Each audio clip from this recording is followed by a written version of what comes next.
The ocean does not crush suddenly, it presses, it waits. Above the surface, waves move freely. Below, darkness begins almost immediately. Sound fades, pressure grows. At depth, steel becomes thin. Mistakes become permanent. In August of 2000, a nuclear submarine slipped beneath the Barents Sea, silent, powerful, and routine. Its crew was trained, its mission ordinary, its technology trusted. And yet, before the world realized anything was wrong, the Kursk was already resting on the seabed. This is not a story of a single explosion. It is a story of time, measured in hours, in oxygen, in hope, and of voices that were never heard in time. Noctra. The Kursk was among the pride of the Russian Navy, large, fast, heavily armed. In August 2000, she participated in a naval exercise, missile launches, simulations, precision maneuvers. Nothing secret, nothing unusual. Inside, 118 men moved through narrow corridors. They ate, they joked, they prepared. To the surface fleet above, the submarine was invisible, as it was meant to be. Below, the sea waited. At 11:28 a.m., something went wrong. A faulty torpedo leaked fuel. Inside the tube, pressure built. Then a small explosion tore through the forward compartment. Not enough to destroy the submarine, but enough to cripple it. Fire spread instantly. Systems failed. 90 seconds later, a second explosion followed. This one was catastrophic. The Kursk slammed into the seabed at the bottom of the Barents Sea. In moments, the bow was destroyed.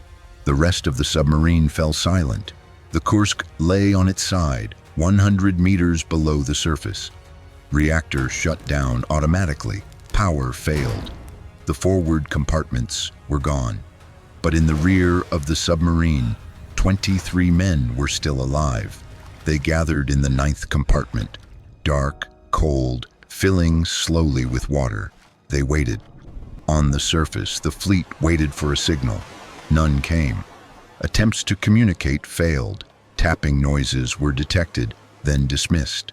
The sea was calm, the weather clear. The submarine did not respond. Hours passed. Inside the Kursk, darkness deepened. Oxygen thinned. Still, they waited.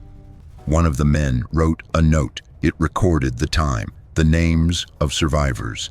"We are here," it said. "There is little chance." Candles were lit, then extinguished. Oxygen cartridges reacted with seawater, igniting fires. Smoke filled the compartment. One by one, the men lost consciousness. Above them, rescue attempts stalled. Help was near, but unreachable. International help was finally accepted. Divers reached the submarine days later. When they opened the hatch, the sea rushed in. There were no survivors. The men had been alive for hours, perhaps days, after the explosion. The ocean had not taken them immediately. Time had. Questions followed. Why was help delayed? Why were warnings ignored? Why was silence allowed to stretch so long? Official answers came slowly. Responsibility blurred. The submarine was eventually raised.